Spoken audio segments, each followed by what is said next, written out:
చదవబడిన లేఖన భాగంలో రోమీయులకు రాసిన పత్రిక 6వ అధ్యాయం 1 నుంచి 11 వచనాల వరకు మనం లేఖన భాగంగా మనం చదువుకున్నాం ఈ మాటలు. అలాగైనా ఏమందము, కృప విస్తరింపవలనని పాపమందు నిలిచిందమా? అట్లనరాదు.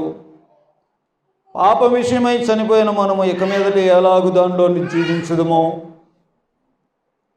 క్రీస్తు యేసులోనికి బాప్తిసం పొందిన మనమందరము ఆయన మరణములో బాప్తిసం పొందితమని మీరు ఎరగరా అని ఈ లేఖన భాగాలు బాప్తిసం గురించిన వివరణ ఇస్తూ రాయబడిన లేఖన భాగాలు.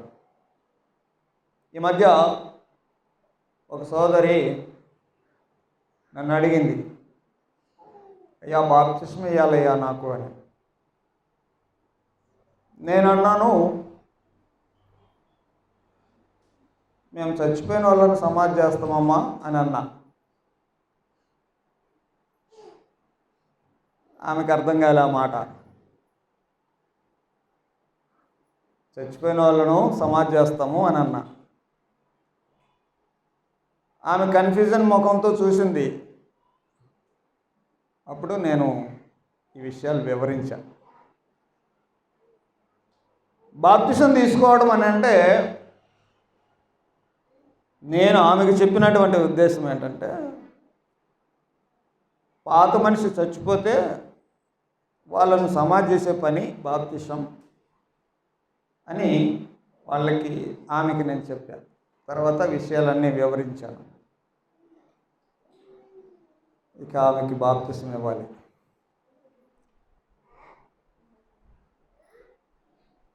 మీరు ఇప్పుడు చాలామంది సంఘస్థులు కాబట్టి మీరు బాప్తిసం తీసుకున్నారు. మాకు ఇప్పుడు ఈ అవసరం ఏంది అని మీరు అనుకోవచ్చు. బైబిల్ గ్రంథంలో మీరు ఎందుకైనా బాప్తిసం పొందింది, మీరు ఎందుకైనా ఆత్మను పొందింది, మీరు బాప్తిసంలో ఇది జరిగిందని మీకు తెలియదా? బాప్తిసం అందు మీరు ఇలాగయ్యారని మీకు తెలియదా? ఇలాంటి వచనాలు పత్రికలు రాసినప్పుడు ఈ పత్రికలు రాసిన వారు స్థానిక సంఘాల్లో ఉన్నటువంటి విశ్వాసులను ఉద్దేశించి రాశారు. ఓకే, అంటే మాకు తెలుసు కదా, అయిపోయింది కదా అనేటువంటి క్రమం కాదు. అసలు ఏం జరిగింది అందులో, అది మీరు ఎందుకు ఇలా గమనించలేకపోయారు? ఇలాంటి ప్రశ్నలతో కూడినటువంటి విషయాలు చాలా బైబిల్ గ్రంథంలో రాయబడి ఉంటాయి. కాబట్టి కొత్తగా బాప్తిసం తీసుకునే వారికి ఉపయోగపడుతుంది. ఆల్రెడీ మేము తీసుకున్నాం కదా పర్లేదు అనుకుంటున్నా కూడా ఈ సందేశం మీకు ఉపయోగపడుతుంది. ఎందుకనంటే అసలు వాట్ ఈజ్ అవర్ సిచ్యువేషన్, మనం ఏ స్థితిలోనికి వచ్చాం, ఏ స్థితిలో ఉన్నాం, ఇంకా కొరతలు ఏమున్నాయి, కావలసినవి ఏమున్నాయి అని అర్థం చేసుకోవడానికి ఉపయోగపడుద్ది ఈనాటి సందేశం. ప్రియమైన దేవుని పిల్లరా, ఈ బాప్తిసం అనేటువంటి మాట బైబిల్ గ్రంథంలో మత్తయి సువార్తలో కనపడుద్ది. అంతకుముందు పాత నిబంధన అన్నీ 39 పుస్తకాలు ఉన్నా ఈ పదం మాత్రం మనకు కనపడేది క్రొత్త నిబంధన ప్రారంభమైన తర్వాత బాప్తిసం ఇచ్చి యోహాను పలికినటువంటి ఒక మాట. అప్పుడు ఈ పదం కనపడుద్ది. మత్తయి సువార్త 3వ అధ్యాయం ప్రారంభ వచనంలో, ఆ దినముల యందు బాప్తిస్మమిచ్చి యోహాను వచ్చి పరలోక రాజ్యం సమీపించింది, మారు మనసు పొందండి అని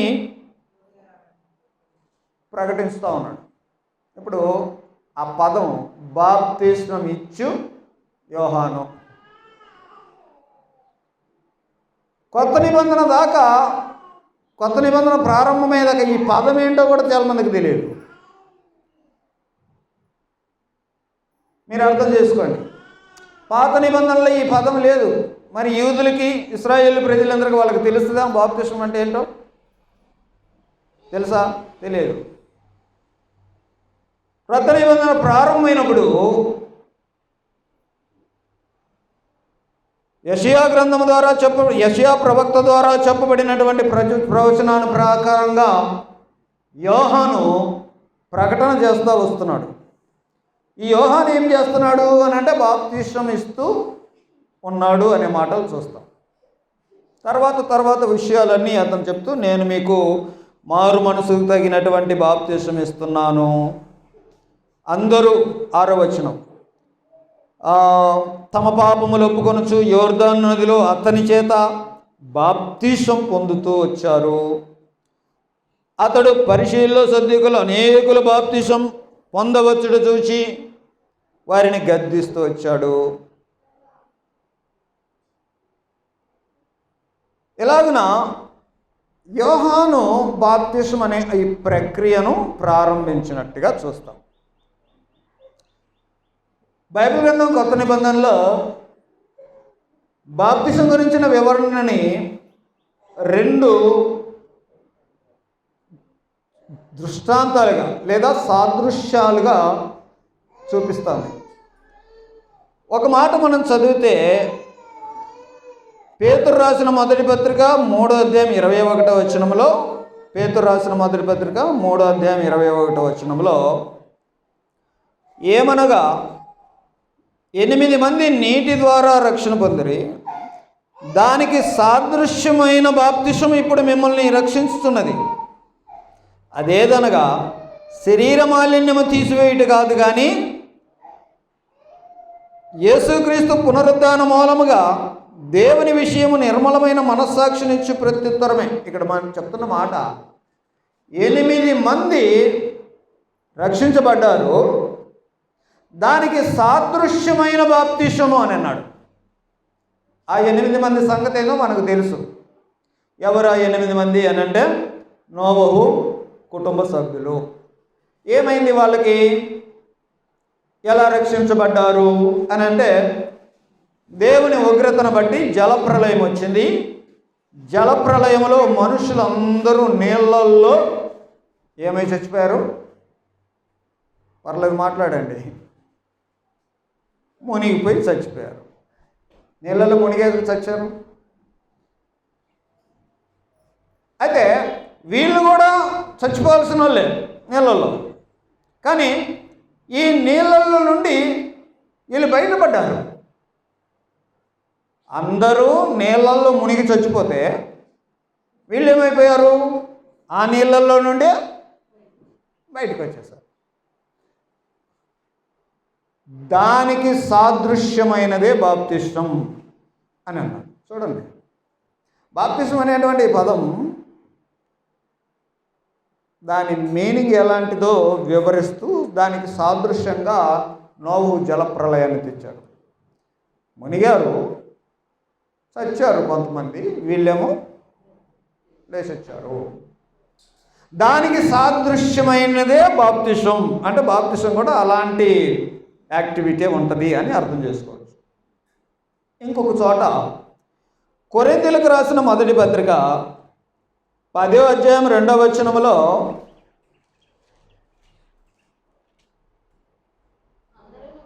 అందరూ మోషేను బట్టి మేఘములోను సముద్రములోను బాప్తిస్మం పొందిరి అని అన్నాడు. అందరూ మోషేను బట్టి ఎక్కడెక్కడ బాప్తిస్మం పొందారు? మేఘములోను సముద్రములోను బాప్తిస్మం పొందిరి. ఈ సందర్భం ఎక్కడిది? మీకు తెలుసు కదా. మోషేను బట్టి సముద్రములో అంటే ఏమైంది? వెనక నుండి ఎర్ర సముద్రం విషయం అది మనకు తెలిసింది. వెనక నుండి ఫరో సైన్యం తరుముకుంటూ వస్తుంది, ఎదురుగా చూస్తే ఎర్ర సముద్రం ఉంది. దేవుడు ఏం చేశాడు అని అంటే, ఆ సముద్రాన్ని చీల్చేస్తే ఆరిన నేల మీద ప్రజలు నడుచుకుంటూ వెళ్తున్నారు. చీల్చాడు అని అంటే అర్థం ఏంటి? ఈ పక్కన నీళ్ళున్నాయి, ఈ పక్కన నీళ్ళున్నాయి. పైన ఏముంది? మేఘం ఉంది. సముద్రంలో నీళ్ళు, ఇటు నీళ్ళు, ఇటు నీళ్ళు. ఒక రకంగా చూస్తే ఇంకేం కనపడుతుంది వాళ్ళకి? ఏమి లేదు, గూడిపోయారు నీళ్ళల్లో, సముద్రంలో. నడుచుకుంటూ వచ్చారు, మరలా ఒడ్డుకు వచ్చారు. సముద్రం నుండి బయటకు వచ్చారుగా.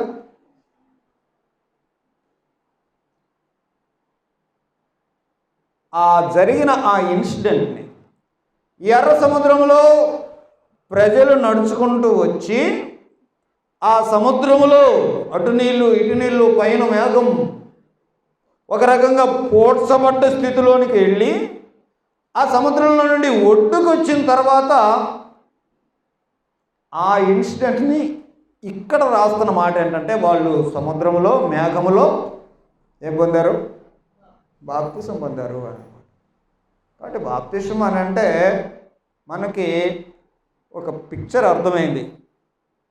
ఏమర్థమైంది అని అంటే, మునిగిపోయి మళ్ళా బయటికి రావడం. మీకు అర్థమవుతుంది కదా? మునిగిపోయి మళ్ళా బయటికి రావటం. ఇప్పుడు యోహాను దగ్గరికి వద్దాం. యోహాను ఏమై ప్రకటిస్తున్నాడు? ఈ బాప్తిసం ఇచ్చే ఈ యోహాను మత్తయి సువార్త 3వ అధ్యాయంలో ప్రారంభం నుంచి మరలా ఒకసారి చదువుదాం. ఆ దినముల యందు బాప్తిసమిచ్చి యోహాను వచ్చి, పరలోక రాజ్యము సమీపించి ఉన్నది, మీరు మారు మనసు పొందండి అని ప్రకటిస్తూ ఉన్నారు. అనేకులు ఆ మాట విని ఆయన దగ్గరకు వస్తూ ఉన్నారు. ఆయన చెప్పినట్టుగా వారు మారు మనసు పొందుతున్నారు. ఆయన ఇచ్చే విధంగా బాప్తిస్మము పొందుతున్నారు. అర్థం చేసుకోవాల్సిన విషయం ఏంటంటే, మరి బాప్తిస్మం అంటే దేంట్లో నుండి మునిగి బయటికి రావడమే కదా. మరి ఇప్పుడు ఇక్కడ చెప్తున్న మాట వాళ్ళని ఏ ఉద్దేశంలో చెప్తున్నాడు అని ఆలోచన చేస్తే, ప్రియమైన దేవుని పిల్లారా, మలాకి తర్వాత 400 సంవత్సరాలు దేవుడు తన ప్రజల్ని దర్శించలేదు, తన వాక్కును ఇవ్వలేదు. చాలా గ్యాప్ వచ్చింది. 400 సంవత్సరాల తర్వాత ఇప్పుడు దేవుని ప్రవక్తగా ఇతను బయటకు వచ్చాడు. బయటకు వచ్చి మాట్లాడుతున్నాడు. మీరు మారు మనసు పొందండి, ఆ మారు మనసుకు తగిన బాప్తిసం పొందండి, ఆ బాప్తిసం నేను ఇస్తాను అంటున్నాడు.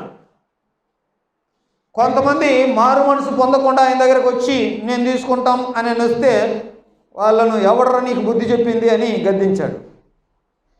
ఈ విషయాలు మనకు తెలిసినాయి. ఎవరికి పడితే వాళ్ళకి ఇవ్వాల ఆయన. మీరు మారండి, మీరు మారు మనసు పొందండి, అప్పుడు నేను మీకు ఇస్తా అంటున్నాడు. కొంతమందికి అర్థమైంది, మారు మనసు పొందారు, వాళ్ళకి ఇచ్చాడు. కొంతమందికి అర్థం కాలేదు, వాళ్ళు వచ్చి మా కూడా ఇవ్వండి అని అంటే వాళ్ళని గద్దించాడు.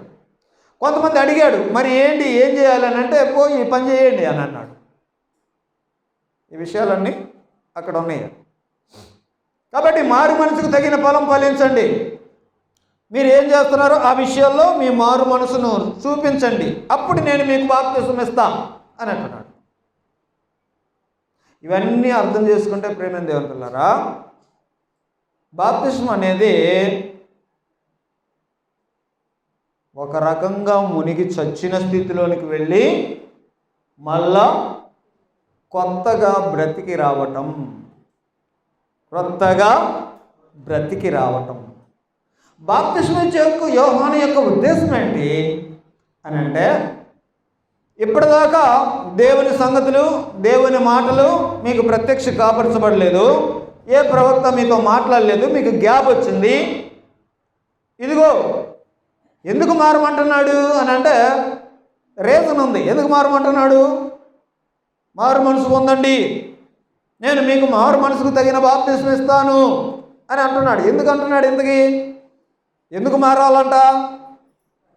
పైన చెప్పాడు, పరలోక రాజ్యము సమీపించింది కాబట్టి మారు మనసు పొందండి.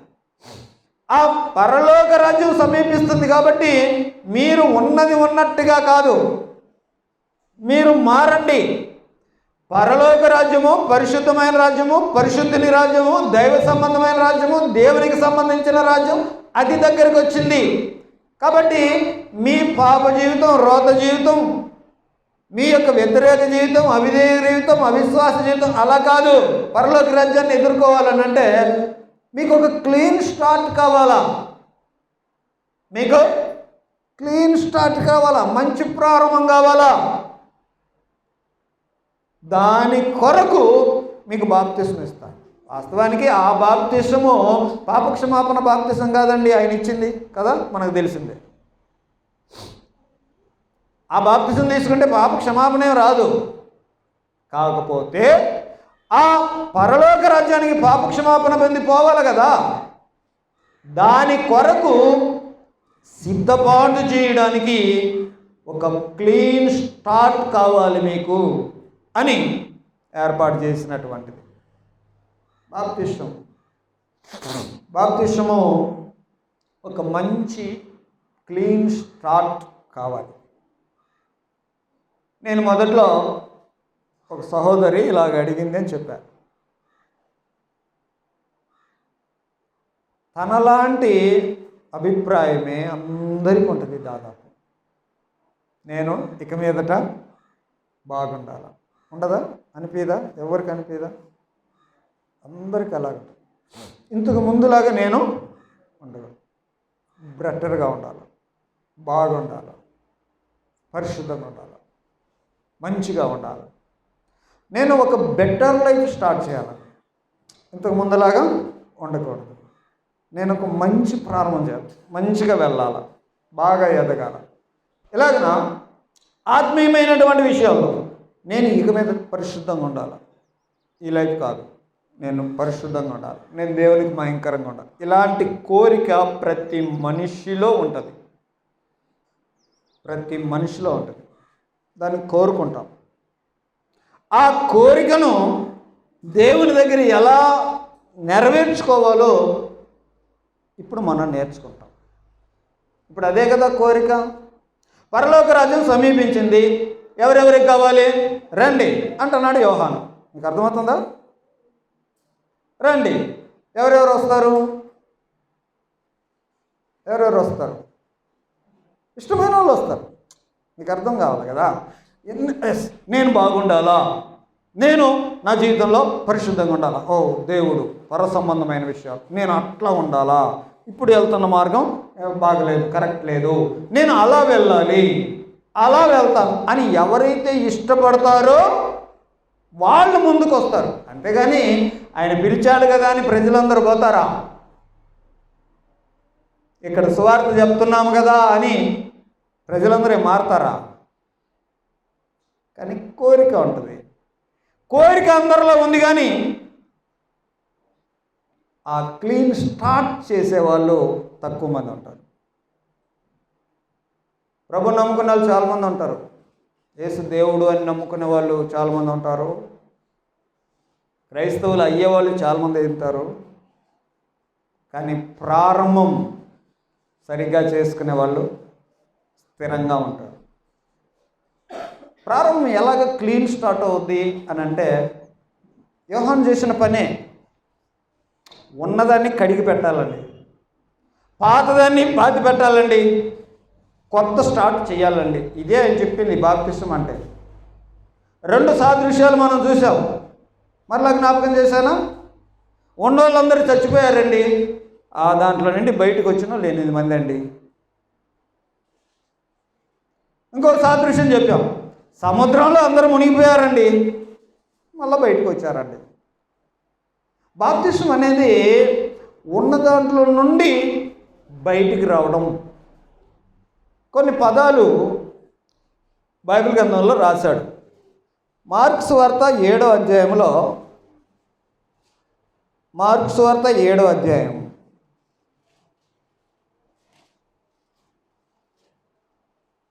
4వ వచనం చదువుదాం ఇక్కడ.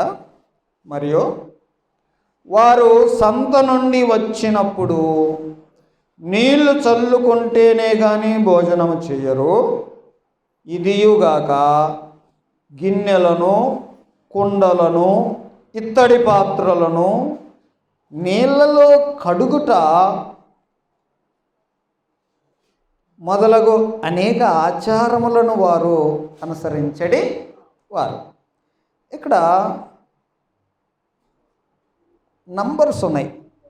ఇత్తడి పాత్రలు అనే దగ్గర ఒకటి, నీళ్ళలో కడుగుట అనేది రెండోది.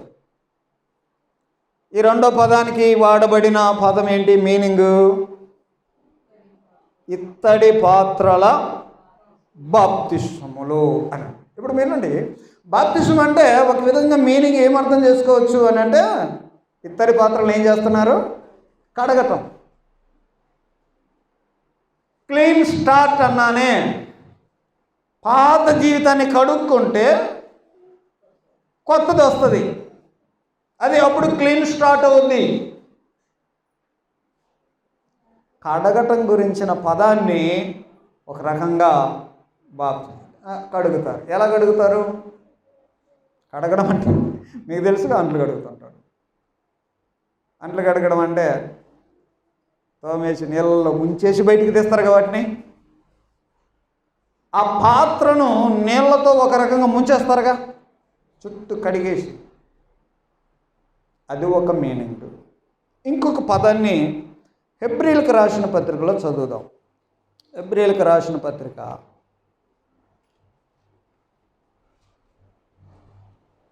9వ అధ్యాయం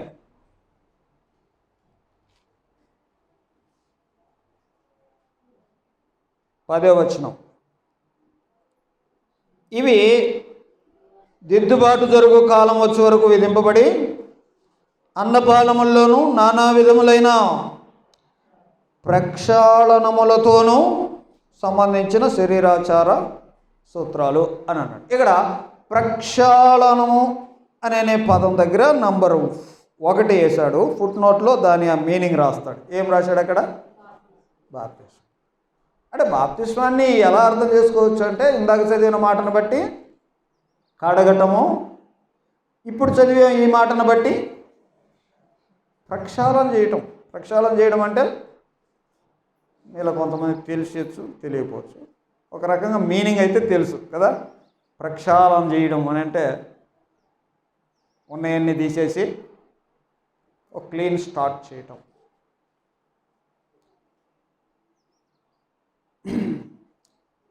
బ్యాప్టిజం అనేది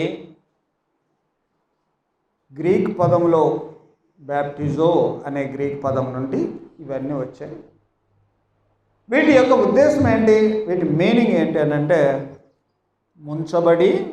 ముంచబడుట అని అర్థం. ఇప్పటిదాకా మనం చూసినటువంటి దృష్టాంతాలు, సాదృశ్యాలు కానీ అర్థాలు కానీ ఏం చెప్తున్నాయనంటే, మలినమైనటువంటి దాని నుండి కడగబడి శుభ్రం చేయబడి ఫ్రెష్గా బయటికి రావటం. యోహాను వాళ్ళకి మీరు మారు మనసు పొందండి నేను ఇస్తాను అని చెప్పిన అర్థం అదే. పాపపు మనుషుల్లో నుండి చచ్చిపోయి 8 మంది బయటికి వచ్చిన అదే. ఎర్ర సముద్రంలో నీళ్ళల్లో ముంచబడి మళ్ళా బయటకు వచ్చిన అర్థం కూడా అదే. చచ్చిపోయాల్సిన వాళ్ళేగా వాస్తవానికి. సముద్రంలో కాకపోతే పరో చేతులు చస్తారు, అంతేగా. అంతేనమ్మా? ఎర్ర సముద్రం సీన్ ఏంటి? ఒకవేళ సముద్రంలో చచ్చిపోలేదు, ఓకే. ఒకవేళ సముద్రంలో చచ్చిపోకపోతే ఏమయ్యేవాళ్ళు? ఫరో చేతులు చచ్చిపోయేవాళ్ళు కదా. మొత్తం మీద ఎండ్ అయింది. కానీ కార్యం ఏం జరిగిందని అంటే, అక్కడి నుండి ఫ్రెష్గా బయటకు వచ్చారు. కాబట్టి బాప్తిస్మం అనేది ఒక క్లీన్ స్టార్ట్ మన జీవితంలో నుండి బయటకు తెచ్చేది. మరి అప్పటిదాకా ఏముంది? అప్పటిదాకా ఏ భేదం లేదు, అందరూ పాపం చేస్తారు, అందరి హృదయం ఘోరమైన అలాంటి పరిస్థితే.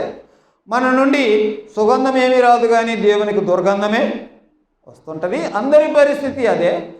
కానీ దైవ సంబంధమైనటువంటి విషయాలు, పర సంబంధమైన విషయాలు, ఆత్మ సంబంధమైన విషయాలు, దేవుళ్ళలోకి రావడం, క్రైస్తవుడు అవ్వడం, దేవుణ్ణి నమ్ముకోవడం, ఇలాంటి మార్గంలో రావాలనుకున్న వాళ్ళు ఒక క్లీన్ స్టార్ట్తో రావాలి అనే విషయాన్ని అర్థం చేసుకోవాలి. అలాగ రావటమే బాప్తిసం తీసుకోవడం. బాప్తిసం తీసుకోవడం అంటే ఒక క్లీన్ స్టార్ట్ చేయటమే. కొంతమంది బాప్తిసం తీసుకున్న వాళ్ళు ఉన్నారు. వాళ్ళ దగ్గర మనము చూద్దాం బైబిల్ గ్రంథంలో. ఈ యోహాను దగ్గర బాప్తిసం తీసుకున్నారు. ఓకే, వాస్తవానికి ఆయన ఏమన్నాడు అని అంటే, నేను కేవలం మారు మనసుకు సంగినటువంటి విషయాలే ఇస్తున్నాను, మీరు మారి ఫ్రెష్గా కొత్తగా స్టార్ట్ చేయండి. పరలోక రాజ్యం సమీపించింది, దగ్గరకు వచ్చింది. వచ్చిందా? అప్పటికి రాలేదు, వస్తుంది, దగ్గరకు వచ్చింది. ఆ పరలోక రాజ్యం దగ్గరకు వచ్చింది కాబట్టి దాంట్లో చేరడానికి మిమ్మల్ని రెడీ చేస్తున్నా, కాబట్టి మారు మనసు పొందండి అని బాప్తిసం ఇస్తూ వచ్చాడు. వచ్చేటువంటి పరలోక రాజ్యంలో చేరడానికి, ఒక క్లీన్ స్టార్ట్ కావడానికి మారు మనసుకు తగిన బాప్తిసం ఇస్తున్నాడు. ఇస్తూ ఏం చెప్పాడని అంటే, నా వెనక వచ్చేవాడు నాకంటే శక్తిమంతుడు, ఆయన చెప్పుల వారు ఎప్పటికైనా నేను పాత్రుడు కాను అని యేసు ప్రభు గురించి చెప్పి, ఆయన వస్తాడు, మీ అందరి కోసం ఆయన చనిపోతాడు, ఆయన మీకు బాప్తిసం ఇస్తాడు. ఈ విషయాలన్నీ యేసు ప్రభు రక్షణ కార్యం గురించిన విషయాలు ఆయన చెప్పాడు. దేవుని ప్రణాళిక ప్రకారం అనుకున్నట్టుగానే, దేవుని సంకల్పం ప్రకారం యేసు ప్రభు వారు ఆయన సిలువలో చనిపోయాడు. ఈ మాటలు యోహాను చెప్పిన ఒక 3 సంవత్సరాల తర్వాత ఆ ఇన్సిడెంట్ జరిగింది. సమీపించింది అన్నాడుగా యోహాను, కాబట్టి దగ్గరకు వచ్చింది. ఒక 3 సంవత్సరాల తర్వాత యేసు ప్రభు వారు సిలువలో మన కొరకు ఆయన ప్రాణం పెట్టాడు. మనుషుల పాపమంతటిని ఆయన భరించాడు. యేసు ప్రభు సిలువలో చనిపోయినటువంటి విషయాన్ని జ్ఞాపకం చేసుకుంటే, ఆయన మనుషుల పాపమును అంతటినీ భరించాడు అనే విషయాలు అక్కడక్కడ ఉన్న లేఖనాలన్నిటి బట్టి అర్థమైంది. కాబట్టి పాపం ఎరుగని ఆయనను పాపముగా మార్చి ఆ పాపాన్ని శిక్షించాడు. ఎలా శిక్షించాడు అని అంటే, యేసుక్రీస్తు శరీరమందు పాపాన్ని శిక్షించాడు. ఎవరైతే పాపానికి క్షమాపణ కోరుకుంటారో, నా పాపాలు క్షమించబడాలని కోరుకుంటారో, నా పాపముల పరిస్థితి నుండి నేను బయటికి రావాలని కోరుకుంటారో, వారు యేసు ప్రభు యొక్క శిలువ దగ్గరికి వెళ్ళాలి అనే విషయాలు ప్రభువారు చెప్పాడు. కాబట్టి ఆయన ద్వారా రక్షణ మార్గాన్ని ఏర్పాటు చేశారు. తర్వాత ఆయన మన కొరకు సిలువలో చేయాల్సినటువంటి పని అంతా చేసిన తర్వాత శిష్యులకు అప్పుడు చెప్పాడు, మీరు వెళ్ళి సమస్త జనులను శిష్యులుగా చేయండి, తండ్రి యొక్కయో కుమారుని యొక్కయో పరిశుద్ధాత్మ నామములో మీరు బాప్తిస్మం ఇవ్వండి అని చెప్పాడు. యోహాను ఇచ్చిన బాప్తిస్మానికి యేసు ప్రభు చెప్పిన బాప్తిస్మానికి తేడా ఉంది. యోహాను ఇచ్చే బాప్తిసం తీసుకుంటే ఏమవుతుంది? మారు మనసే వస్తుంది. కానీ యేసు ప్రభు చెప్పిన బాప్తిసం తీసుకుంటే ఏమవుతుంది? ఉన్న పాపాలన్నీ పోయి క్షమించబడి పాప క్షమాపణ వస్తుంది. ఓకే, ఇలా చెప్పాడు. మార్కు సువార్తలో ఏం చెప్పాడు? మీరు సర్వలోకానికి వెళ్ళి సర్వ సృష్టికి సువార్త ప్రకటించండి. యేసు ప్రభు చనిపోయి తిరిగి లేచిన తర్వాత శిష్యులతో చెప్తున్న మాట. మత్తయిలేమో ఆ విషయాన్ని రాశాడు, మార్కులో ఏమో మీరు సర్వలోకానికి వెళ్ళి సర్వ సృష్టికి సువార్త ప్రకటించండి, నమ్మి బాప్తిసం పొందిన వాడు రక్షించబడు. ఏం నమ్మి? మీరు చెప్పిన సువార్త విని. అర్థమవుతుంది కదా? మీరు సర్వలోకానికి వెళ్ళి సర్వ సృష్టికి సువార్త చెప్పండి. ఆ సువార్తను నమ్మి ఎవడైతే బాప్తిసం పొందుతాడో, సువార్త అంటే ఏంటి? ఈయన మా కొరకు మరణించాడు, చనిపోయాడు, సమాధి చేయబడ్డాడు, అవే కదా. అది నమ్మి బాప్తిసం పొందితే వాడు రక్షింపబడతాడు అనే విషయాలు చెప్పాడు. ఇంకొక మాట చదువుదాం మనం. అపోస్తుల కార్యం 10వ అధ్యాయం 48వ వచనంలో, అపోస్తుల కార్యం 10వ అధ్యాయం 48వ వచనంలో, యేసు క్రీస్తు నామమందు వారు బాప్తిస్మము పొందవలెను అని ఆజ్ఞాపించెను. అంటే బాప్తిస్మం అనేది యేసు ప్రభు చెప్పాడు, బాప్తిస్మం ఇవ్వండి అని చెప్పాడు. బాప్తిస్మం పొందినవాడు రక్షించబడతాడు అని వాళ్ళతో చెప్పాడు. ఫైనల్గా బాప్తిస్మం అనేది ఏమైందని అంటే ఒక ఆజ్ఞ అయింది. ఆజ్ఞాపించిన బాప్తిసం పొందాలి. బాప్తిసం పొందాలనేది దేవుని ఆజ్ఞ అయింది. ఇష్టం కాదు, ఇక నీకు నచ్చితే నీకు ఇష్టమైతే కాదు, అది ఒక ఆజ్ఞ అయింది. ఇప్పుడు బాప్తిసం తీసుకున్న కొంతమంది వ్యక్తుల గురించి మనం చదువుదాం. అపోస్తల కార్యముల్లో శిష్యులు పరిచర్య చేస్తూ ఉంటే రియాక్ట్ అయ్యి బాప్తిసం తీసుకున్న వాళ్ళ గురించిన కొన్ని ఇన్సిడెంట్లు చదువుతాం. ఫస్ట్ బాప్తిసం తీసుకున్న గ్రూప్ ఎక్కడ తగిలింది? పెంతెకొస్తు నాడు. ఓకే, అక్కడికి ఒకసారి వద్దాం. 2వ అధ్యాయం 36 నుంచి, మీరు సిలువ వేసిన యేసునే దేవుడు ప్రభువుగాను క్రీస్తుగా నియమించను, ఇది ఇశ్రాయేలు వంశమంతా రూఢిగా తెలుసుకోవాలి అని చెప్పాడు. వారు ఈ మాటలు విని హృదయములో నొచ్చుకొని, సహోదరులారా ఇక ఏం చేయాలయ్యా, మేమేం చేస్తాం అని అంటే, మీరు మారు మనసు పొంది పాప క్షమాపణ నిమిత్తం ప్రతివాడు యేసుక్రీస్తు నామమున బాప్తిసం పొందండి, అప్పుడు మీరు పరిశుద్ధాత్మ అనే వరాన్ని పొందుతారు. ఈ వాగ్దానం మీకు, మీ పిల్లలకు, దూరస్తులందరికీ, అనగా ప్రభు అయిన మన దేవుడు తన ఎద్దుకు పిలిచిన వారందరికీ చెందును అని వారితో చెప్పాడు. ఇంకను అనేక విధములైన మాటలతో సాక్ష్యం ఇచ్చి, మీరు మూర్ఖులకు ఈ తరం వారికి వేరై రక్షణ పొందండి అని వారిని హెచ్చరించను. కాబట్టి అతని వాక్యం అంగీకరించిన వారు బాప్తిస్మము పొందిరి. ఎలా స్టార్ట్ అవుతుంది చూడు వీళ్ళ లైఫ్. తప్పు చేశారు, అయ్యా గుండెలు బాదుకున్నారు. ఎక్కడ ఉన్నారు అని అంటే మూర్ఖులకు తరంలో ఉన్నారు. మీరు అక్కడ నుండి బయటికి రావాలా? మీరు ముందు క్లీన్ అవ్వటానికి మీరు బాప్తిసం పొందండి. మీరు బాప్తిసం పొందండి. ఎప్పుడైతే ఈ విషయాలు చెప్పారో వారు ఎప్పుడు తీసుకున్నారు బాప్తిసము?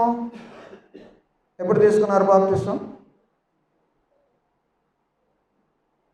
ప్రసంగం విన్నారు, ప్రశ్న వేశారు, వాళ్ళు చెప్పారు, చాలా చెప్పారంట. ఎప్పుడు తీసుకున్నారు బాప్తిసం?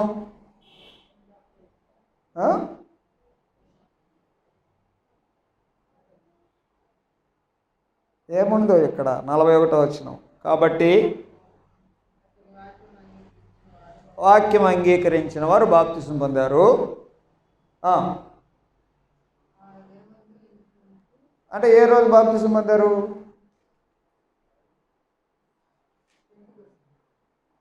ఆ రోజేనా? విన్న రోజేనా?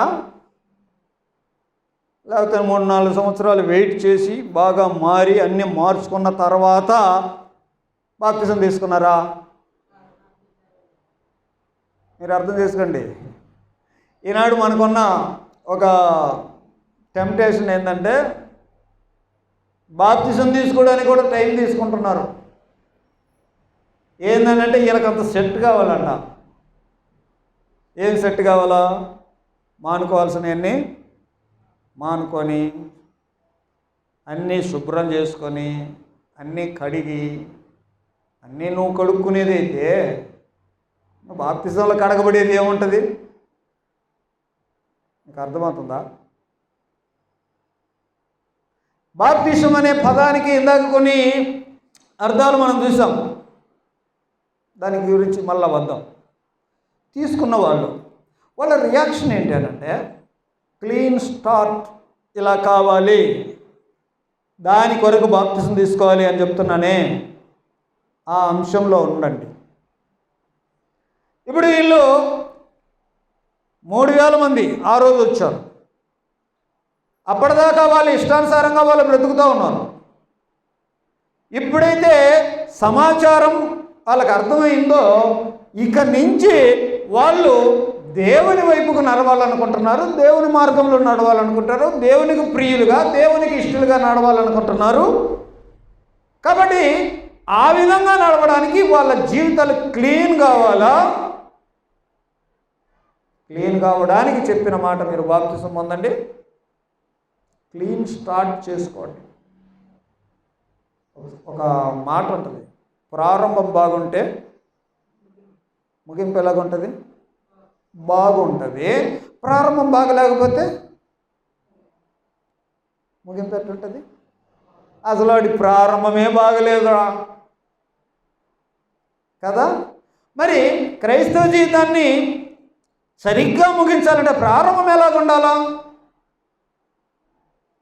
చాలామంది ప్రారంభం సరిగా లేదు కాబట్టి క్రైస్తవ జీవితాలు ముగింపులోకి సరిగా రావట్లేదు. ఒడిదుడుకులు క్రైస్తవులు అని అంటే ఎందుకు వస్తున్నారు? స్టార్టింగ్ కరెక్ట్గా లేదు.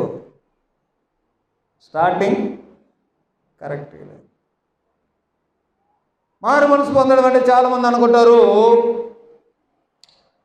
అలవాట్లు మానుకుంటే ఎట్లా అనుకుంటారు.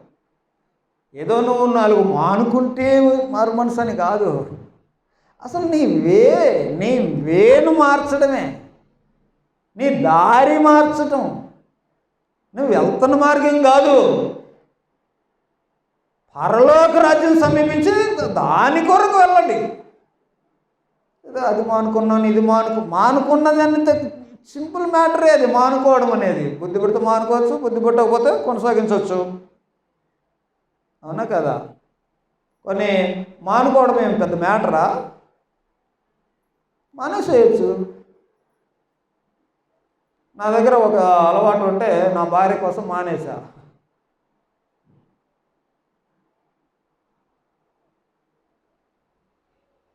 ఆమె కోసమే మానేయడు. అందులో దైవికమైన ప్రమేయం ఏముంది? మానుకోవాలంటే మానుకోలేవా? మానుకోవడం ఇవి కాదు. మారు మనసు అనంటే ఈ సంబంధమైన లైఫ్ కాకుండా దైవ సంబంధమైనటువంటి విషయాల మీద మనసు పెట్టి అలా వెళ్ళాలనుకోవడం, అది మారు మనసుకు స్టార్టింగ్ అవుద్ది. ఇప్పుడు కొరింథీయులకు రాసిన 2వ పత్రిక 7:10 ఏముంటుంది?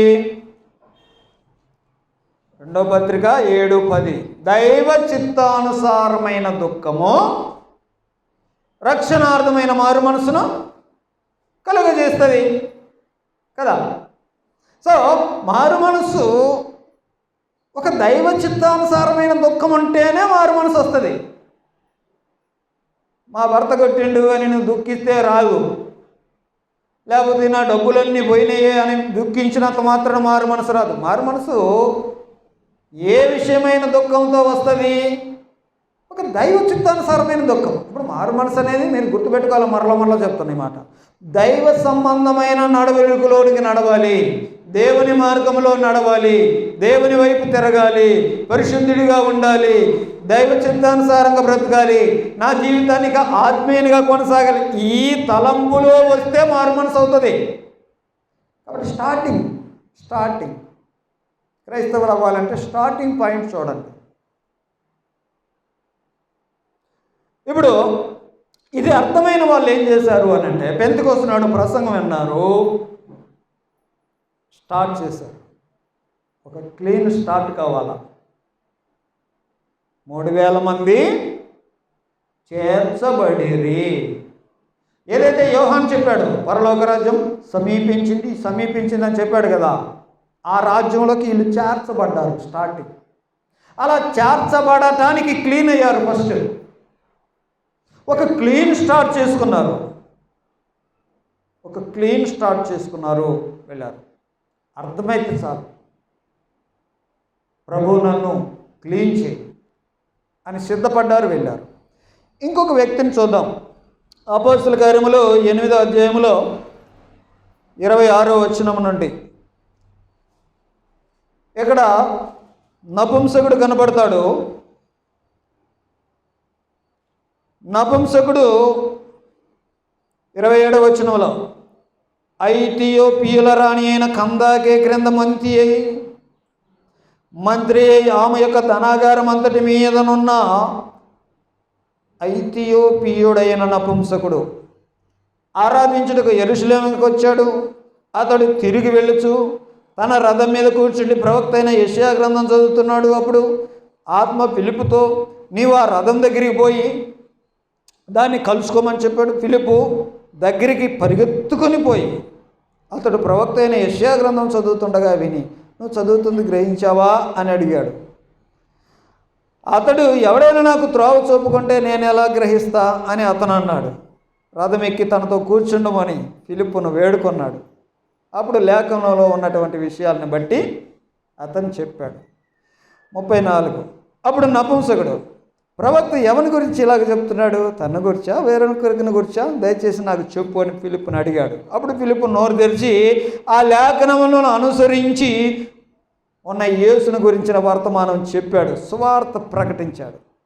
వారు త్రోవలో వెళుతుండగా నీళ్ళను ఒక చోటికి వచ్చినప్పుడు నపుంసకుడు ఏమంటున్నాడు? మీరు చదవండి. ఇంకా ఇదిగో నీళ్ళు, నాకు బాప్తిసం ఇవ్వడానికి ఇంకా ఆటకం ఏముంది?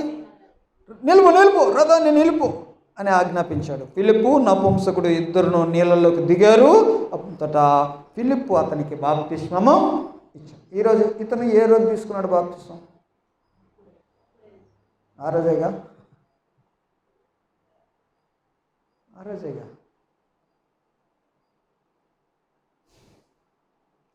ఇక్కడ ఫుట్ నోట్లో ఒక మాట ఉంది, 38వ వచనంలో, ఇదిగో నీళ్ళు నాకు బాప్తిసం ఇచ్చుటకు ఆటంకం ఏమని అడిగి రథము నిలుపమని ఆజ్ఞాపించను. ఒకటేసాడా? ఆ ఒకటిని కింద ఏముందో చదువుదాం. కొన్ని ప్రాచీన ప్రతుల్లో ఫిలిప్పు, నీవు పూర్ణ హృదయముతో విశ్వసించిన ఎడల పొందవచ్చును అని చెప్పాడు. అతడు యేసు క్రీస్తు దేవుని కుమారుడు అని విశ్వసించుచున్నాను అని ప్రత్యుత్తరం ఇచ్చాడు. అర్థమవుతుందా జరిగిన ఇన్సిడెంట్? రథంలో మాట్లాడుకుంటున్నారు. యేసు ప్రభు గురించే ఈ విషయాలని వివరించాడు, సువార్త ప్రకటించాడు. ఓకే, సువార్త ప్రకటించిన తర్వాత అర్థమైంది. మరి ఏంటి సంగతి అని అంటే డిస్కషన్లో ఇతను అంటున్నాడు, అబ్బాయి నువ్వు పూర్ణ హృదయంతో విశ్వసిస్తే, నువ్వు దైవికమైన మార్గంలో ఎలా రావాలనుకుని క్లీన్ స్టార్ట్ కావాలని అంటే నువ్వు ఓకే అంటే చెప్పు, నువ్వు అంగీకరిస్తున్నావా అని అంటే అతను యేసు క్రీస్తు దేవుని కుమారుడు, ఆ శిలువలో చనిపోయిన ఆ మనిషి దేవుని కుమారుడే ఆయన ద్వారా అని నేను ఒప్పుకుంటున్నాను అని అన్నప్పుడు వెళ్ళి నీళ్ళలో బాప్తిసం తీసుకోవడానికి. అంటే ఇక దేవుని మార్గంలో నేను ప్రారంభమవుతాను అన్నప్పుడు క్లీన్ స్టార్ట్ కావాలా? పాత జీవితం నుండి కొత్త జీవితం క్లీన్ స్టార్ట్ కొరకు ఆ రోజు తీసుకున్నాడు అతను, సంవత్సరాలు వెయిట్ చేయాల. ఇంకో మాట చూద్దాం. 9వ అధ్యాయంలో 18వ వచనం, అప్పుడే అతని కన్నుల నుండి పొరల వంటివి రాలగా దృష్టి కలిగి లేచి బాప్తిసం పొందెను.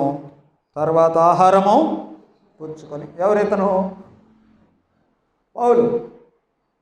ఏమైందో తెలుసు, దమస్కులో ఉన్న క్రైస్తవులను ఇబ్బంది పెట్టడానికి వస్తుండడం, ఆకాశం నుండి పెద్ద లైట్ కనపడడం, కళ్ళు పోవడం, 3 రోజులు కళ్ళు కనపడకుండా ఉన్నాడు.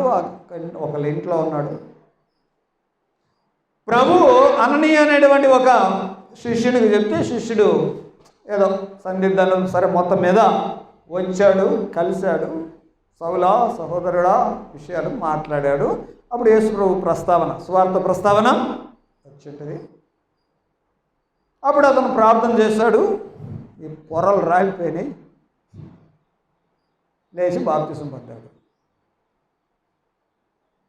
అంటే తెలుసుకున్నా అనగా దేవుని మార్గం తెలుసుకున్న ఎంతసేపటికి బాప్తిసం పొందాడు, ఎన్ని రోజులకు పొందాడు అని అంటే ఆ రోజే పొందాడు అనుకోవచ్చు. ఇలాంటి కొన్ని విషయాలు చూద్దాం. 16వ అధ్యాయం 15వ వచనంలో, 16వ అధ్యాయం 15వ వచనం, ఆమెయు ఆమె ఇంటి వారును బాప్తిసం పొందినప్పుడు ఏమెవరు తెలుసా? లూదియా. పౌలు ఆ పట్టణంలో కొంచెం వెయిట్ చేస్తున్నాడు. స్త్రీలు ఏమైనా ప్రార్థన చేసుకుంటారేమో చూద్దామని ఆ నదీ తీరానికి వస్తే వాళ్ళు ప్రార్థన చేసుకుంటున్నాడు. అప్పుడు పౌలు వాక్యం చెప్పాడు. ప్రభు లూదియా హృదయాన్ని తెరిచాడు. కాబట్టి ఈయన చెప్పే మాటల మీద ఆమె లక్ష్యం ఉంచింది. బాగా విన్నది, అర్థం చేసుకుంది. అయ్యా మా ఇంటికి రాయా అన్నది. ఇంటికి తీసుకుపోయింది. ఇప్పుడు చదివిన మాట ఏంటి? ఆమె ఇంటివారు ఏ రోజు కొని తింటారు. ఇక్కడ ఇంకొక 33వ వచనం. రాత్రి ఆ గడియలోనే అతడు వారిని తీసుకొని వచ్చి వారి గాయములు కడిగెను. వెంటనే అతడును అతని ఇంటి వారందరూ బాప్తిస్మము పొందిరి. అపోస్తుల కార్యముల్లో సువార్త ప్రకటించబడుతూ ఉంటే ప్రజల యొక్క రెస్పాన్స్ ఎలాగుంది చూడండి. అర్థమైన వాళ్ళకు అర్థమైంది, ఇక మీదట నేను దేవుని మార్గంలో నడుస్తా, ఇక మీదట దేవుని వైపు ఉంటా అని ఇష్టపడ్డ వాళ్ళు బాప్తిసం తీసుకుంటున్నారు. అదేగా జరుగుతూ ఉంది. ఈనాడు బాప్తిసం అనేసరికి కొంతమందికి ఒక విధమైన సెంటిమెంట్లోకి వెళ్ళిపోయారు. ఎప్పుడు తీసుకోవాలా? 4 రోజులు ఉపవాసం ఉండి తీసుకోవాలా? ఈ ఉన్న అలవాట్లన్నీ మానుకొని తీసుకోవాలా? ఇట్లాంటి ఫీలింగ్లో ఉంటున్నారా లేదా ప్రజలు? కొంతమంది ఒక్కొక్కడికైతే అసలు ఆ కమిట్మెంట్ లేకుండానే మొత్తం మీద ఏదో లైఫ్లో ఒకసారి జరగాల ఇది అన్నట్టుగా ఒక పని అయిపోద్ది కదా అన్నట్టు తీసుకునే వాళ్ళు కొంతమంది. ముఖ్యంగా క్రైస్తవ కుటుంబాల్లో పుట్టి పెరిగిన పిల్లలు అలాగే జరుగుద్ది. క్రైస్తవ కుటుంబాల్లో పుట్టి పెరిగిన పిల్లలు ఏదో ఒక రోజు తీసుకోవాలిగా, ఇప్పటికేం తీసుకోవాల్సిందేగా అని తీసుకునే వాళ్ళు కొంతమంది. కొంతమంది ఈ స్థానిక సంఘంలో ఉన్నటువంటి కట్టుబాట్లను బట్టి బాప్తిసం లేకుంటే పెళ్లి చేయము అని అంటే వాడు పెళ్లి చేసుకో. చూడండి, బాప్తిసం గురించి అవగాహన ఎలాగైపోయింది? బేసిక్స్ అర్థం చేసుకోవాలి. వాళ్ళు ఎలా తీసుకున్నారు?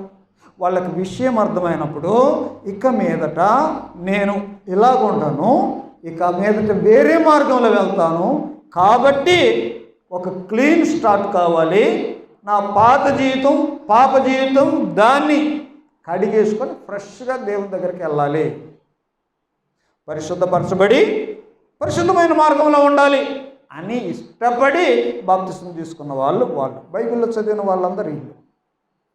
కానీ ఈరోజు బాప్తిసం తీసుకున్న వాళ్ళందరూ మళ్ళా పడిపోతున్నారు అని అంటే వీళ్ళలాగా తీసుకొని ఉంటే పడిపోయే అవకాశం ఉందా?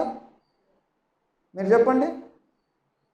నా లైఫ్ ఇక మీదట నేను ఇలాగ ప్రారంభం చేస్తాను అనుకొని స్టార్ట్ చేయాలి, క్లీన్గా అనుకున్న వాళ్ళు స్టార్ట్ చేస్తే వాళ్ళ లైఫ్ ఎలాగుంటుంది? ఈరోజు బాప్తిసం తీసుకున్న వాళ్ళ కమిట్మెంట్ ఏంటి? వేరు కమిట్మెంట్స్, సీరియస్నెస్ లేదు. ఒక రకంగా చెప్తే స్టార్టింగే సరిగా లేదు.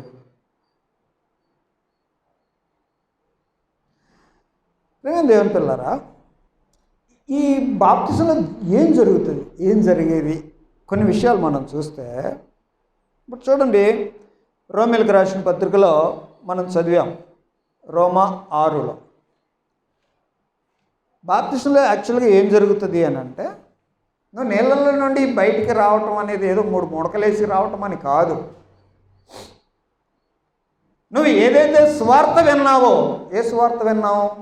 యేసుక్రీస్తు నా పాపముల కొరకు చనిపోయాడు, సమాధి చేయబడ్డాడు, తిరిగి లేపబడ్డాడు, అది నమ్మి కదా కొత్త లైఫ్ స్టార్ట్ చేయాలనుకున్నావు. స్వార్థకి రెస్పాన్స్ అలాగే ఇవ్వాలనుకున్నావు కదా. ఓకే, దానికి వాళ్ళు చెప్పిన కండిషన్స్ ఏంటి? మీరు మారు మనసు పొందాలా, బాప్తిసం పొందాలా. మారు మనసు అనేది ఏంటి? ఆ ఉన్నదాన్ని ఆపేసి వేరే మార్గంలో రావాలా. ఒక రకంగా చెప్పాలంటే ఉన్నదాన్ని చంపేస్తే కొత్తది వస్తుంది అని. పాత మనిషి చచ్చిపోవాలా, కొత్త మనిషి పుట్టాలా, ఇది అందులో ఉన్న మీనింగ్.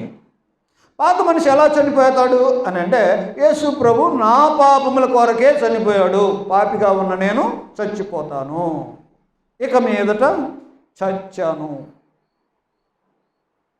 తాగుబోతును, చచ్చిపోయాను, ఇంకా తాగుబోతుగా ఉండను. తిరుగుబోతును, చచ్చాను, తిరుగుబోతుగా ఉండను.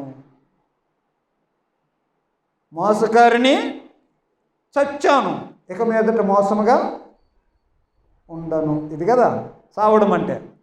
అందుకనే రోమీయులకు రాసిన పత్రిక ప్రారంభంలోనే, ఆరోగ్యం ప్రారంభంలో చదివాం 2వ వచనంలో, పాపము విషయమై చనిపోయిన మనము ఇక మీదట ఎలాగ దానిలో జీవిస్తాము. ఒక తాగుబోతు చచ్చిపోయాడు, ఇంకెట్ట కనపడతాడు? తాగుడు అందులో కనపడద్దా? చచ్చిపోయాడు కదా. చచ్చిపోయిన వానికి ఈ లోకంలో దేనితో సంబంధం లేదు. అది కదా మీనింగ్. వాస్తవానికి మనం చావు కార్యక్రమాలకి, సమాధుల దగ్గరికి వెళ్తుంటాం, కానీ ఆ చావు దగ్గర నేర్చుకునే పాఠాలు అద్భుతమైన పాఠాలు. చచ్చిన వాడు భూ సంబంధమైన వాటిని ఏది ఎరగడు అని కనుక మన గ్రహింపు అయితే, నీ పాత జీవితంలో చచ్చిపోయే విషయం కనుక నీకు అర్థమైతే, ఇక మళ్ళా దాని జోలికి పోవు. చచ్చిపోవడం అంటే అది ఓకే. యేసు ప్రభు చనిపోయాడు, నేను చనిపోయాను. యేసు ప్రభు సమాధి చేయబడ్డాడు, నేను సమాధి చేయబడతాను నీళ్ళల్లో.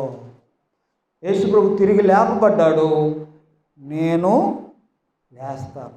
చదువుతామా? 3వ వచనం నుండి చదివితే, కాబట్టి తండ్రి మహిమ వలన క్రీస్తు మృతులలో నుండి ఎలాగూ లేపబడెనో, అలాగే మనమును నూతన జీవం పొందిన వారమై నడుచుకొనున్నట్లు, నూతన జీవము పొందిన వారమై నడుచుకొనున్నట్లు, కొత్తగా బతికేటట్లు మనం బాప్తిస్మం వలన మరణములో పాలు పొందుటకై ఆయనతో కూడా పాతి పెట్టబడితిమి. బాప్తిస్మం అంటే ఇది మీనింగ్. నువ్వు యేసుక్రీస్తు మరణంలో ఐక్యమవుతావు, ఆయన సమాధిలో ఐక్యమవుతావు, ఆయన పునరుద్ధానములో ఐక్యమవుతావు. అది బాప్తిస్మము. 5వ వచనం అన్నట్టు, మరియు ఆయన మరణం యొక్క సాదృశ్యమందు ఆయనతో ఐక్యము గల వారమైన ఎడలా, ఆయన చావుతో కలిసావు, ఐక్యమయ్యావు. ఆయన పునరుద్ధానం యొక్క సాదృశ్యమందు ఆయనతో ఐక్యం గలవరం అవుతావు. బాప్తిస్మం అంటే అది ఊరక క్లీన్గా ఉన్నాయి. యేసు ప్రభు ఆల్రెడీ పాపానికి సంబంధించినటువంటి శిక్ష పెయిడ్ చెల్లించాడు, కాబట్టి నువ్వు అందులో పార్టేక్ అయినప్పుడు క్లీన్ చేస్తున్నాడు అంతే. రుణమాఫీ ఊరక జరగలా. ఆ ముఖ్యమంత్రి నీ రుణానికి సంబంధించిన డబ్బులన్నీ అకౌంట్లో వేసాడు, అందుకని నీకు రుణమాఫీ వచ్చింది. ఆయన వేయకపోతే మాఫీ అవుద్దా? అలాగా యేసు ప్రభు వారు సిలువలో చెల్లించాల్సిందంతా నీ పాపానికి సంబంధించి చెల్లించాడు, కాబట్టి ఆయన మరణంలోనికి నువ్వు వచ్చినప్పుడు ఏమైంది అని అంటే నీ పాపం కొట్టేయబడింది. ఇలాగన ఉన్న ఇక్కడ కొన్ని పదాలు మనం చదివితే 6వ వచనంలో ఏమనగా, మనమికను పాపమునకు దాసులము కాకుండానట్టు, పాప శరీరము నిరర్ధకమగునట్టు, ప్రాచీన స్వభావం ఆయనతో కూడా సిలువ వేయబడెను. ప్రాచీన స్వభావం అన్న దగ్గర ప్రాచీన పురుషుడు అని అంటే old nature, old Elisha, old Krishnaveni, old Baburao, old Ritvik, anybody పాత మనిషి సిలువ వేయబడ్డాడు, చచ్చిపోయాడు. ఆ చచ్చిపోయిన వాడిని ఏం చేయాలా? చచ్చిపోయిన వాళ్ళని ఏం చేస్తాం మరుసటి రోజు? అది కదా. అలా చేయకపోతే చచ్చిన దానికి అర్థమే లేదు. అర్థమవుతుందా? ఆ చావు కంప్లీట్ అవ్వాలంటే బరియల్ అవ్వాలా. అది బాప్టిజం. ఓకే, అంతటితో జరిగిపోయింది. నీకై నువ్వు చచ్చావు, నీ ప్రాణం నువ్వు పెట్టావు, నీ ఇష్టం, అది ఎండ్ చేయాలనుకున్నావు, ఎండ్ చేసేసావు. వేరే వాళ్ళు నిన్ను పాతి పెట్టారు. ఈ బాప్తిస్మంలో పాస్టర్లు నేను పాతి పెడతారు. ఇప్పుడు దేవుడు యేసును లేపినట్టుగా ఎప్పుడైతే ఓల్డ్ మనిషి నువ్వు చచ్చిపోయావో, నూతన జీవం పొందిన వారమై నడుచుకునేటట్టుగా ఆ నూతన జీవం ఎవరిస్తారంటే దేవుడు ఇస్తాడు. యేసుకు సమాధిలో నూతన జీవాన్ని ఇచ్చి లేపింది ఎవరు? దేవుడు లేపాడు. అలాగే నిన్ను కూడా దేవుడు ఫ్రెష్గా లేపాడు. చాలామంది బాప్తిసం తీసుకున్న తర్వాత కూడా మారరు. ఎందుకు అని అంటే వాళ్ళు చావాల్సిన విధంగా చావలేదు కాబట్టి దేవుడు లేపాల్సిన విధంగా లేపలేదు. అర్థం కాలా ఇంకా? అందుకే నేను అంటున్నాను, స్టార్టింగ్ బాగుంటే ఎండింగ్ బాగుంటుంది. స్టార్టింగ్ ఇలా చేయడం మనకి నేర్పలే మన పెద్దలు. ఏమవుతుందో చూడండి. కొలస్సీలకు రాసిన 2వ పత్రిక 12వ వచనంలో, కొలస్సీలకు రాసిన పత్రిక 2వ అధ్యాయం 12వ వచనం, మీరు బాప్తిసమందు ఆయనతో కూడా పాతి పెట్టబడిన వారై ఆయనను మృతులలో నుండి లేపిన దేవుని ప్రభావమందు విశ్వసించడం ద్వారా ఆయనతో కూడా లేచితిరి. సో బాప్తిజంలో దేవునితో ఒక కనెక్షన్ వచ్చేస్తుంది. నీకు కనెక్షన్ వచ్చేస్తుంది. పాతి పెట్టబడి లేచారు. మొదటి నుంచి ఏ మాటలు మాట్లాడుతున్నా నేను. నోవహు కానీ, ఎర్ర సముద్రము కానీ, స్టార్టింగ్ పాతదంతా క్లీన్ కావాలా, కొత్తగా స్టార్ట్ కావాలా. పాతి పెట్టబడి లేచితిరి. ఇంకొక మాట చూద్దాం. అపోస్తల కార్యములో 22వ అధ్యాయం 6వ వచనంలో పౌలు తన అనుభవాన్ని చెప్తూ 22వ అధ్యాయం 6వ వచనంలో 16వ వచనంలో, గనుక నీవు తడువు చేయుట ఎందుకు, లేచి ఆయన నామమును బట్టి ప్రార్థన చేసి బాప్తిసం పొంది నీ పాపములను కడిగి వేసుకో. అననీయ చెప్పాడు ఈ విషయాలు. నాకు అననీయ ఈ సంగతులు చెప్పాడు అని చెప్తున్నాడు సాక్ష్యంలో. ఏం చెప్పాడంట? నువ్వు బాప్తిసం పొందు, పాపాలు క్లీన్ చేసుకో, ముందు క్లీన్గా.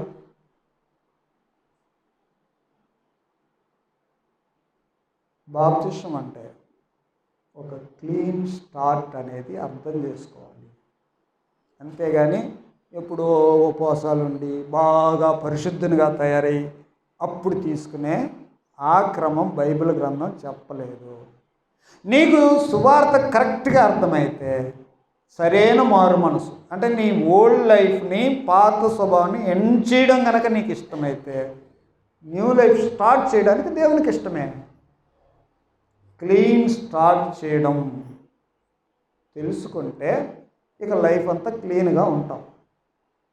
బాప్తిసం తీసుకోకపోతే ఏమవుతుందో ఆ ఒక్క కండిషన్ చూద్దాం. ఆజ్ఞ కదా బాప్తిసం. 7వ అధ్యాయం లూకాసు వార్త 7వ అధ్యాయం 30వ వచనంలో, 7వ అధ్యాయం 30వ వచనం, పరిసయ్యులను ధర్మశాస్త్రోపదేశకులను అతని చేత బాప్తిస్మము పొందక తమ విషయమైన దేవుని సంకల్పమును వారు నిరాకరించిరి. తీసుకోకపోతే ఏమవుద్ది చెప్పనా? తమ విషయంలో దేవుని సంకల్పాన్ని నిరాకరించిన వారు అవుతారు. ఈ గ్రామంలో యేసు ప్రభు యొక్క సువార్త నీకు వినబడతా ఉంది. వినబడిన తర్వాత నువ్వు క్లీన్ స్టార్ట్ చేసుకునే విధంగా బాప్తిస్మానికి సిద్ధపడకపోతే, నీ మీద దేవునికి ఉన్నటువంటి సంకల్పాన్ని నువ్వు నిరాకరించావు. నాకు వద్దుపో అన్నావు. లెక్క నువ్వే చెప్పుకోవాలి. సో బాప్టిజం అనేది దేవుడిచ్చిన ఆజ్ఞ. మనం క్లీన్ లైఫ్ స్టార్ట్ చేసి ఆ క్లీన్నెస్తో పరిశుద్ధునిగా, పరిశుద్ధ దేవుని ఆరాధించే సంఘంగా ఉండాలని. దాని కొరకు ఇంకా ఎవరైనా బాప్తిజం పొందకపోతే క్లీన్ స్టార్ట్ ఇప్పుడే చేయండి. ఒకవేళ బాప్తిజం తీసుకున్న మీరు ఉన్నారే, అసలు మీరు క్లీనప్ అవ్వడానికి తీసుకున్నారు. మీరు క్లీన్గా ఉండడానికే ప్రయాసపడుతూ కాపాడుకోవాలి ఆ పరిశుద్ధతను.